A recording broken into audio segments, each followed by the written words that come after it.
जय श्री कृष्णा दोस्तों, राधे राधे। आज हम सभी मोक्षदा एकादशी की व्रत कथा सुनेंगे। साथ ही में तुलसी माता और एकादशी माता की कथा को भी आज श्रवण करेंगे। एकादशी के दिन इन कथाओं को सुनने का बड़ा ही महत्व माना जाता है। मार्गशीर्ष मास के शुक्ल पक्ष की मोक्षदा एकादशी का जो व्रत करते हैं उनके समस्त पाप नष्ट हो जाते हैं। इस व्रत से बढ़कर मोक्ष देने वाला और कोई व्रत नहीं है। इस कथा को पढ़ने या सुनने से वाजपेयी यज्ञ का फल मिलता है। आइए कथा को प्रारंभ करते हैं। एक समय धर्मराज युधिष्ठिर जी ने उत्पन्ना एकादशी की उत्पत्ति, महिमा, महात्म्य आदि सुनकर श्री कृष्ण जी से कहा, हे परम पूजनीय भगवान श्री कृष्ण, हे त्रिलोकीनाथ, आप सभी को सुख व मोक्ष देने वाले हैं। मैं आपको प्रणाम करता हूँ। हे प्रभु, आप कृपा करने वाले हैं। मेरी एक और जिज्ञासा को शांत कीजिए। भगवान श्री कृष्ण जी ने कहा, हे धर्मराज, जो कुछ भी जानना चाहते हो निर्भय होकर कहो, मैं अवश्य ही तुम्हारी जिज्ञासा को शांत करूंगा। युधिष्ठिर जी ने कहा, हे प्रभु, यह जो आपने मार्गशीर्ष माह की कृष्ण पक्ष की एकादशी के विषय में हमें बताया है, उससे मुझे बड़ी शांति प्राप्त हुई। अब कृपया करके मार्गशीर्ष मास के शुक्ल पक्ष में जो एकादशी पड़ती है उसके विषय में भी बताने की कृपा करें। उसका नाम क्या है, उस दिन कौन से देवता की पूजा की जाती है और उसकी पूजन विधि क्या है, उसका व्रत करने से मनुष्य को क्या फल मिलता है। प्रभु, मेरे इन प्रश्नों का विस्तार सहित उत्तर देकर मेरी जिज्ञासा को दूर कीजिए। आपकी बड़ी कृपा होगी। युधिष्ठिर जी की जिज्ञासा सुनकर श्री कृष्ण जी बोले, हे जनार्दन, तुमने बहुत ही श्रेष्ठ प्रश्न किया है, इसलिए तुम्हारा यश संसार में फैलेगा। मार्गशीर्ष मास के शुक्ल पक्ष की एकादशी अनेक पापों को नष्ट करने वाली है। संसार में इसे मोक्षदा एकादशी के नाम से जाना जाता है। इस एकादशी के दिन श्री दामोदर भगवान का धूप दीप नैवेद्य आदि से भक्ति पूर्वक पूजन करना चाहिए। हे कुंती पुत्र, इस एकादशी व्रत के पुण्य के प्रभाव से नरक में गए हुए माता पिता पितृ आदि को स्वर्ग की प्राप्ति होती है। इसकी कथा एक पुराण में इस प्रकार है, इसे ध्यान पूर्वक सुनो। वैखानस नाम का एक राजा प्राचीन नगर में राज करता था। उसके राज्य में चारों वेदों के ज्ञाता ब्राह्मण रहते थे। राजा अपनी प्रजा का पुत्रवत पालन किया करता था। एक रात्रि को स्वप्न में राजा ने अपने पिता को नरक की यातनाएं भोगते हुए देखा। इस प्रकार का स्वप्न देखकर राजा बड़ा ही व्याकुल हुआ। वह बेचैनी से सुबह होने की प्रतीक्षा करने लगा। सुबह होते ही उसने ब्राह्मणों को बुलाकर उनके समक्ष अपने स्वप्न की बात बताई। हे ब्राह्मणों, रात्रि को स्वप्न में मैंने अपने पिता को नरक की यातनाएं भोगते देखा है। उन्होंने मुझसे कहा है कि हे पुत्र, मैं घोर नरक भोग रहा हूँ, मेरी यहाँ से मुक्ति कराओ। जब से मैंने उनकी यह वचन सुनी है तब से मुझे चैन नहीं है। मुझे अब राज्य, सुख, ऐश्वर्य, हाथी घोड़े, धन, स्त्री, पुत्र आदि कुछ भी सुखदायक प्रतीत नहीं हो रहा है। अब मैं क्या करूं प्रभु, कहाँ जाऊं? इस दुख के कारण मेरा शरीर तप रहा है। आप लोग मुझे किसी प्रकार का तप, दान, व्रत आदि बताएं जिससे मेरे पिता को मुक्ति प्राप्त हो। यदि मैंने अपने पिता को नरक की यातनाओं से मुक्ति कराने के प्रयास नहीं किए तो मेरा जीवन भी निरर्थ है। जिसके पिता नरक की यातनाएं भोग रहे हों, उस व्यक्ति को इस धरती पर सुख भोगने का कोई अधिकार नहीं है। हे ब्राह्मण देवों, मुझे शीघ्र ही इसका कोई उपाय बताने की कृपा करें। राजा के आंतरिक दुख की पीड़ा को सुनकर ब्राह्मणों ने आपस में विचार विमर्श किया। फिर एक मत होकर बोले, राजन, वर्तमान, भूत और भविष्य के ज्ञाता पर्वत नाम के एक मुनि हैं। वे यहाँ से अधिक दूर नहीं हैं। आप अपनी यह व्यथा उनसे जाकर कहें, वह अवश्य ही इसका कोई सरल उपाय आपको बता देंगी। ब्राह्मणों की बात मानकर राजा मुनि के आश्रम पर गए। आश्रम में अनेक शांति चित्त योगी और मुनि तपस्या कर रहे थे। चारों वेदों के ज्ञाता पर्वत मुनि दूसरे ब्रह्मा के समान बैठे जान पड़ रहे थे। राजा ने उन्हें दंडवत प्रणाम किया तथा अपना परिचय दिया। पर्वत मुनि जी ने राजा से कुशल पूछी। तब राजा ने बताया, हे मुनीश्वर, आपकी कृपा से मेरे राज्य में सब कुशल है, किंतु मेरे समक्ष अकस्मात ही एक ऐसी समस्या आ खड़ी हुई है जिससे मेरा हृदय बड़ा ही अशांत हो रहा है। फिर राजा ने मुनि को व्यथित हृदय से रात में देखे गए स्वप्न की पूरी बात बताई और फिर दुखी स्वर में बोला, हे महर्षि, अब आप ही कृपा करें, मेरा मार्गदर्शन करें कि ऐसे में मुझे क्या करना चाहिए। कैसे मैं अपने पिता को नरक की यातना से मुक्ति दिलाऊं? राजा की बात पर्वत मुनि जी ने गंभीरता पूर्वक सुनी। फिर नेत्र बंद कर भूत और भविष्य पर विचार करने लगी। कुछ देर गंभीरता पूर्वक चिंतन करने के बाद उन्होंने कहा, राजन, मैंने अपने योग बल के द्वारा तुम्हारे पिता के सभी कुकर्मों का ज्ञान प्राप्त कर लिया है। उन्होंने पूर्व जन्म में अपनी पत्नियों में भेदभाव किया था। अपनी बड़ी रानी के कहने में आकर उन्होंने अपनी दूसरी पत्नी को ऋतुदान मांगने पर नहीं दिया था। उसी पाप कर्म के फल से तुम्हारे पिता नरक में गए हैं। यह जानकर राजा ने याचना भरे स्वर से कहा, हे ऋषिवर, मेरे पिता का उद्धार का आप कोई उपाय बताने की कृपा करें। किस प्रकार वे इस पाप से मुक्त होंगे?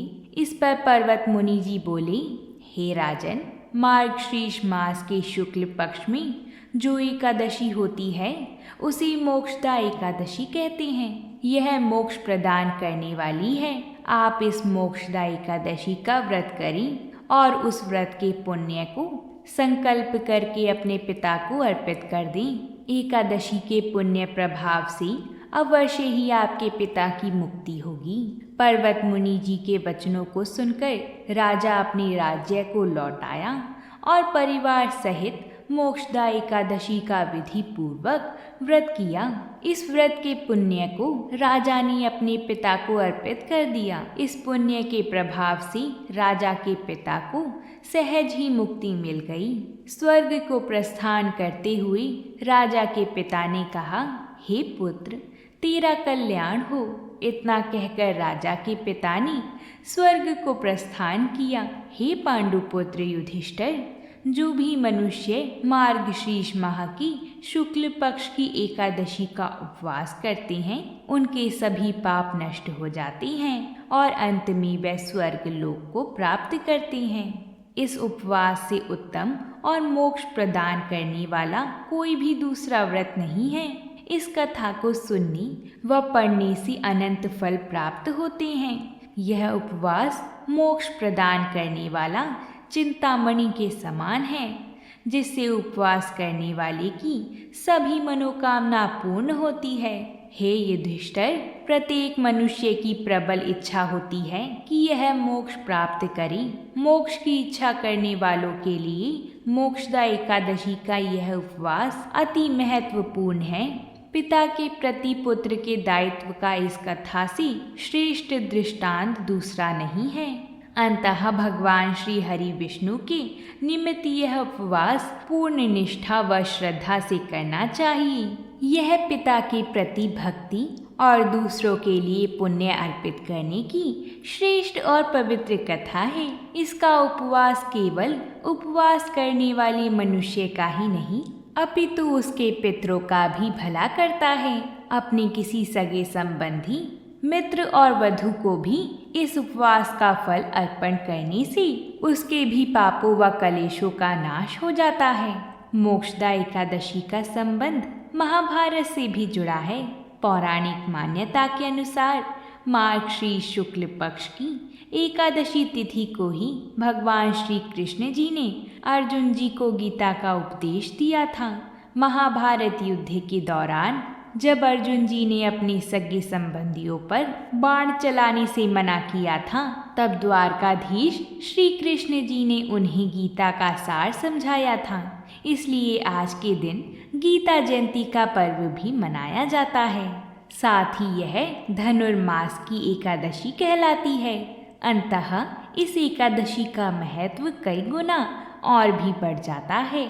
आइए अब हम सुनते हैं तुलसी माता की कथा, जिसके बाद हम एकादशी माता की कथा को सुनकर एकादशी की कथाएं पूर्ण करेंगे। प्राचीन समय में एक गांव में एक परिवार में नंद भाभी रहा करती थी। हर समय नंद भाभी के बीच नोक-झोंक होती रहती थी। नंद बहुत ही सहज और सरल स्वभाव की थी। भाभी बात बात में नंद की गलतियों को खोज खोज कर ताने मारती रहती थी। वह उसकी सरलता का दुरुपयोग करती रहती थी। इस कारण से परिवार में उन दोनों की सदा खटपट बनी रहती थी। आए दिन भाभी का क्रोध अपनी नंद पर भड़कता ही रहता था। उसकी नंद बड़े ही सात्विक धार्मिक स्वभाव की थी। प्रातःकाल स्नान करके सर्वप्रथम तुलसी माता की पूजा करती, तत्पश्चात घर के अन्य कार्य करती। ये सब देखकर भाभी को अच्छा नहीं लगता था। वह सोचती थी कि ये कब यहाँ से टलेगी और मैं चैन की सांस लूंगी। नंद का सर्वाधिक लगाव तुलसी माता की पूजा में ही था, किंतु भाभी को उसकी पूजा देख देख कर मन ही मन चिड़चिड़ाहट सी भरी रहती थी। एक दिन उसकी भाभी ने नंद से कहा कि तुम्हारे तो सारे कार्य इसी तुलसी घरौआ के द्वारा ही पूरे होंगे। इसी तुलसी के गमले को साथ लेकर अपनी ससुराल चली जाना।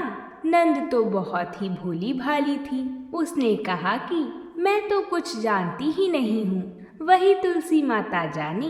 मैं तो उन्हीं की कृपा पर जीवित हूँ। मुझसे तो जैसा बनता है सो मैं तो उनकी उल्टी सीधी पूजा करती रहती हूँ। किंतु भाभी बहुत चालाक थी। वह नंद को नीचा दिखाने की कोशिश करती रहती थी। वह सदा अवसर की तलाश में रहती थी कि कब मौका मिले और मैं इसे नीचा दिखा दूं। पूजा करते करते नंद का सारा बचपन बीत गया और धीरे धीरे युवा काल आ गया। नंद विवाह के योग्य हो गई। भले ही भाभी उससे ईर्ष्या रखती थी, किंतु भाई का अपनी छोटी बहन पर अत्यधिक प्यार था। भाई अपनी छोटी बहन का संपन्न घर परिवार में विवाह कराना चाहता था। उसने एक समीपवर्ती गांव में एक अच्छा सा घर और वर तलाश कर अपनी बहन की शादी निश्चित कर दी। समय आने पर बाजे गाजे के साथ बारात उनके घर पर आ गई। बारात का अच्छी तरह से स्वागत सत्कार हुआ। विधिवत द्वारचार हुआ। इसके बाद आंगन में बारातियों की पंक्ति बैठ गई। उसकी भाभी तो नंद से जली भुनी बैठी हुई थी। वह नंद के शुभ काज में बाधा उत्पन्न करना चाह रही थी। उसने बारातियों की पत्तल पर भोजन के स्थान पर तुलसी के गमले की मिट्टी परसवा दी। वह सोचती थी कि पत्तलों पर मिट्टी देखकर बाराती नाराज होकर उठ जाएंगे और नंद का विवाह संपन्न नहीं हो पाएगा, जिससे नंद को कुलक्षणी मान लिया जाएगा। किंतु नंद पर तो तुलसी माता की पूर्ण कृपा थी। उनकी कृपा से बारातियों की पत्तलों पर उस मिट्टी से 56 व्यंजन बन गए। बारातियों ने जी भरकर भोजन किया और प्रीति भोज की बहुत प्रशंसा की। ये सब देखकर भाभी मन मार कर रह गई, किंतु वह तो उसे नीचा दिखाने पर तुली हुई थी। उसने नंद की विदाई के अवसर पर दहेज के स्थान पर तुलसी का गमला रख दिया। गहनों के रूप में उसने तुलसी की माला और मंजरी पहना दी, किंतु तुलसी माता की कृपा से तुलसी के गमले के स्थान पर सैकड़ों सोने चांदी के बर्तन बन गए और माला मंजरी के स्थान पर सोने और हीरो के हार बन गए। वह सोचने लगी कि वास्तव में ही इस पर तो माता तुलसी की पूर्ण कृपा है, जिसके कारण मैं इसका कुछ भी नहीं बिगाड़ पा रही हूँ। कुछ दिन बाद भाभी की लड़की विवाह के योग्य हो गई। उसने अपनी लड़की का विवाह निश्चित कर दिया। वह नंद के विवाह में तुलसी गमले का प्रभाव तो देख ही चुकी थी, किंतु उसके मन में तुलसी माता के प्रति रंच मात्र भी भक्ति भाव नहीं था। उसने सोचा कि मैं अपनी लड़की की शादी में तुलसी के गमले का उपयोग करूंगी और उसी से मेरे सारे काम पूर्ण हो जाएंगे। यह सोचकर उसने कोई विशेष तैयारी नहीं की और थोड़ी बहुत वह अपनी पुत्री से तुलसी माता की पूजा करवाने लगी, किंतु यह तो केवल प्रदर्शन ही था। उसकी लड़की की बारात आ गई और टीका के बाद बारात भोजन करने के लिए आंगन में बैठ गई। उसके घर में भोजन की तैयारी तो थी ही नहीं। उसने बारातियों की पत्तलों पर तुलसी के गमले की मिट्टी परसवा दी, किंतु उस मिट्टी से व्यंजन तैयार नहीं हुए और बाराती नाराज होकर पत्तलें छोड़कर बाहर निकल गई, जिसके कारण भाभी को नीचा देखना पड़ा। इसी प्रकार लड़की की विदाई के समय भाभी ने दहेज के स्थान पर तुलसी गमला रख दिया, जिसे देखकर लड़की की ससुराल में उसकी बहुत किरकिरी हुई और जीवन भर के लिए ससुराल वालों के मन में बुराई की गांठ बन गई। ससुराल वाले इतना ज्यादा नाराज हो गए कि उन्होंने लड़की को मायके नहीं जाने दिया।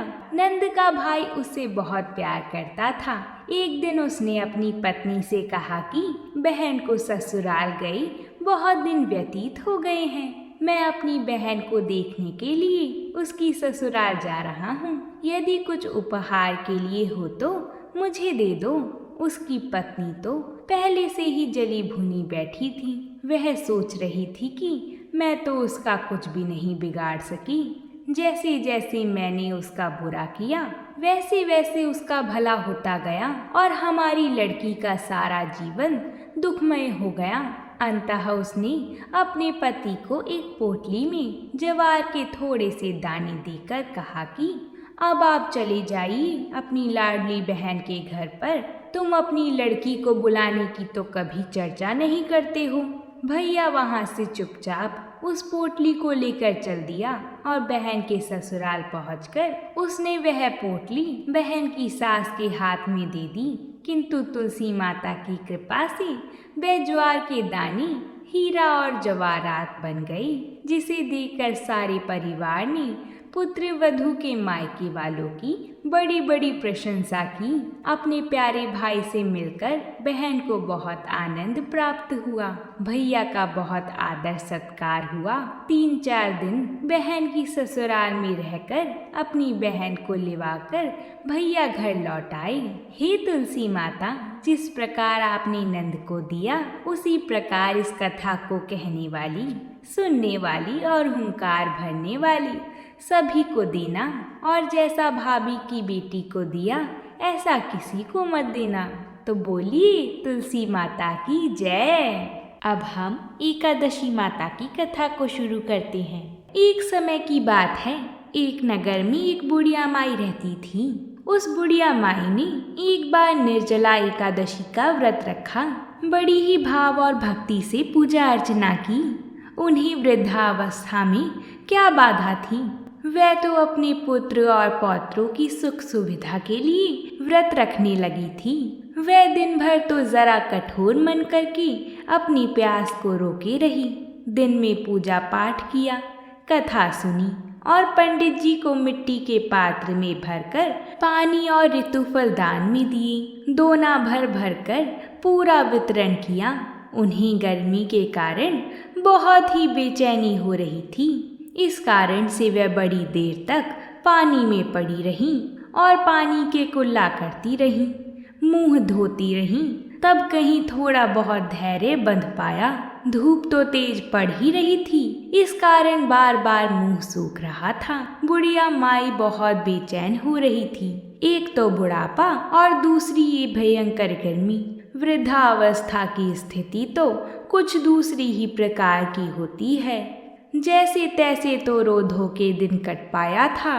अब पहाड़ सी रात सामने थी। उसका काटना बड़ा ही कठिन दिखाई दे रहा था। खटिया पर पड़ी शांति नहीं मिल रही थी। वह बार बार करवट बदल रही थी। अनेक बार वह बाहर जाती और भीतर आती। उन्हें घर के अंदर शांति नहीं थी।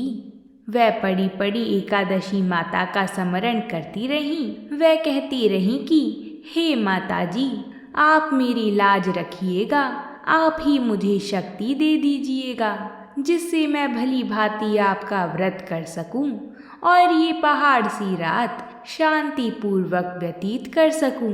प्यास के कारण बुढ़िया माई की बेचैनी तो बढ़ रही थी।